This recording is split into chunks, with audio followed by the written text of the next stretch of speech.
Hello guys, just a quick video about the Inspire Home Automation Thermostat, this product here. Inspire are so confident in their product that they offer a money back guarantee to landlords. It says here, guaranteed to save landlords money or we buy it back. And based on our experience with this product, I suspect they don't end up giving very many people their money back. We're quite impressed with it, as you'll probably gather, and I'm going to show you why. So this is how it comes. It's very well packaged. And I need to Christmas get my way into the box. There we go. And then what we've got inside is the thermostat itself. This is the bit that the tenants will see that gets mounted on the wall. And it's a well-made product. It's plastic and aluminium it has a screen here that would normally display the current temperature. And then there's various functionalities. It either just functions as a straightforward thermostat that you control and the tenant has no interaction with, or you can give them varying amounts of accessibility to it. So for example, the boost function, which you would dab one button and that would boost up. You can limit how much they can boost for, how long they can boost for. So quite a nice bit of kit. So that's the thermostat. You then of course have the receiver, which is what you'd get mounted just underneath the boiler. Ooh, got it upside down. There we go. That you'd mount underneath the boiler. Okay, the system's really good. You interact with it via a dashboard, so Inspire have their own dashboard, and it's a very user-friendly system, and I'm going to go and show you that right away. As we can see, the dashboard is quite simple. It's quite plain looking even, but it's actually quite pleasing on the eye, I think, and very easy to use. This is the page we come to when we sign in to our Inspire Home Automation dashboard. And on the right here, actually, you can see we can select different properties where it's in use. So if you manage multiple properties, they will all appear there. We've got the option, we're going to stay with this one, we've got the option to switch the heating off if we so wished. Not something that I would particularly envisage doing HMOs, and maybe you might choose to do that if the property was vacant. We've got our automatic setting, which is the normal setting that it would operate in, which would run our determined settings, so when we want the heating on and quite how hot we want the house to get to. We have a manual function, which would allow the tenants to interact with the wall-mounted thermostat manually, but seems to not really be the point of this device, I would say. And the whole idea of this is that we're taking that manual side away from the tenants.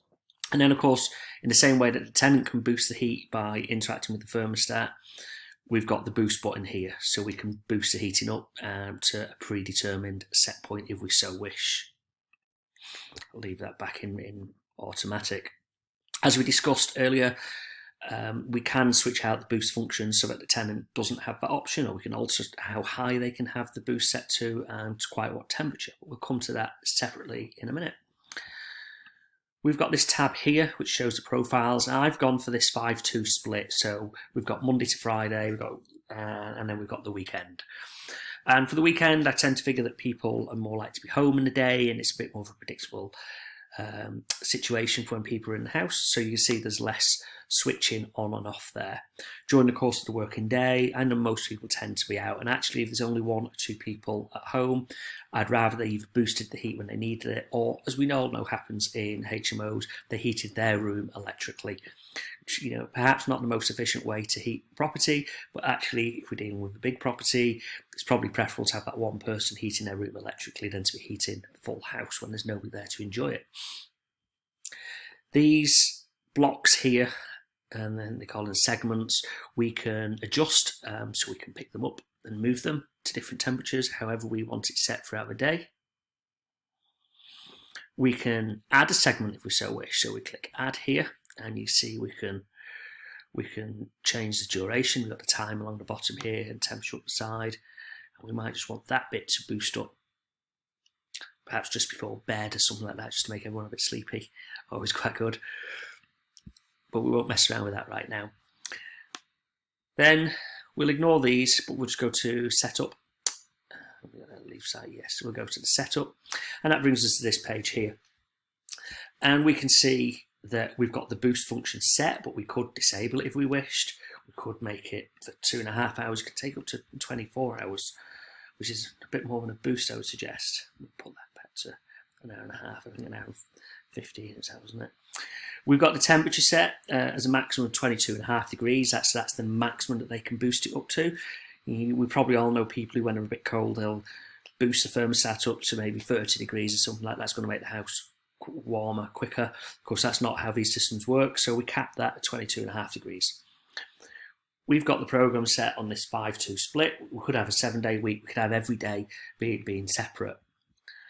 And then we've got a minimum temperature, so that's like the background temperature in the house. At no point will the house go cooler than 15.5 degrees. We've got our time zone set, and what else would be of interest to you? And that's probably most of the things that would be interested in on there. We've got locks, so we've restricted the set points here. And then that's the boost function that we described before. Notifications is quite handy. So what are the things you might want notifying about? I think the battery status would be quite handy, so that we didn't find ourselves on a Saturday night and suddenly without heat in the property because there's a AA battery needs replacing. We can tell if somebody's tampering with the system, and also if the relay module or the device has come disconnected. Things probably not of immediate interest. We can tailor some instruction manuals as well for the tenants, so that's probably all quite good. And then here we've got options what we're going to do if we lose the wireless connection. This system works over the internet.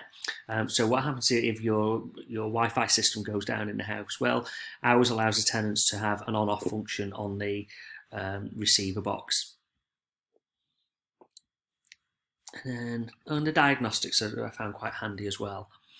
So this tells us how good the Wi-Fi signal is, or what the connectability is between the relay module and the thermostat. And it tells us what the condition of our battery is, so we know that we need to replace that. It's a nice little system. Inspire say that if it doesn't pay for itself, they'll give you the money back. And I can already see how these things are saving money, certainly in this particular property here. Some of you might have noticed that our set point was 18.5 degrees, but it's currently only 16 degrees at the thermostat. And when we check back on these profiles, it's actually 7:30 at night here now, so you can see this segment has been trying to get the space up to 18 degrees pretty much all day. At no point since 6 AM should it have gone below 15.5 degrees C. Now, we've already had to change these settings because we've realised something, and we've realised something thanks to this thermostat. What we realised was the commissioned engineer has actually installed the thermostat in a really bad place. It's on a very cold wall, and it's in a hallway with no heating. Without this system in place, we would have never have noticed that this area was never getting up to heat. We'd have always just assumed it was a timing when we had to get there. It's not something that necessarily occurs to you.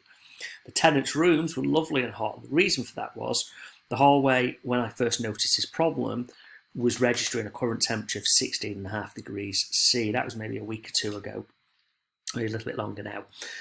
And so 18.5 degrees C. And we were trying to boost it up to 21.5 degrees C in the evening. So obviously there was a real lag there, and then the penny dropped that there was no heating in the hallway, and that's the reason it wasn't getting up to temperature. All we were doing was running the boiler flat out. We've tried to adapt for this situation by changing these profiles, so we moved them back from 21 to 18.5, figuring that it was at least getting up to that temperature. But I've noticed today with the cold snap that we've had today, we had a first frost today, that the current temperature in the hallway is only 16 degrees C, and we're not likely to get above that. So that's perhaps help us identify a problem with the building. It's also made us realise that we need to relocate the thermostat. And of course, the plus point is it's made us realise this problem before the landlord was hit with a bill which would probably in all reality been in excess of £1,000 for gas. It might have taken longer than that to realise that there was a real issue at the property. We like this particular system as well over the thermostat, which is the alternative product that we've seen installed in a lot of the HMOs that we manage. Our problem is with the thermostat that we noticed that tenants tend to never complain that the house is cold. They just complain when they've not got hot water. So what that tells us is when the stat is going offline, if there's a fault, if the boiler's developing a fault, that all they're doing is plugging in electric heaters, and that actually they're generally not using the thermostat, or certainly not using it as it's intended to be used. Some people, it's just a bit too much effort to leave their room and go and turn the thermostat on, which will give them another 2 or 3 hours of heat. Nice thing with this system is we can adjust it, and we can adjust it to people's individual needs. You could do this from anywhere in the world. You could do this as sitting on a beach if you wanted. So the Inspire home automation system is definitely getting a thumbs up from us, I think.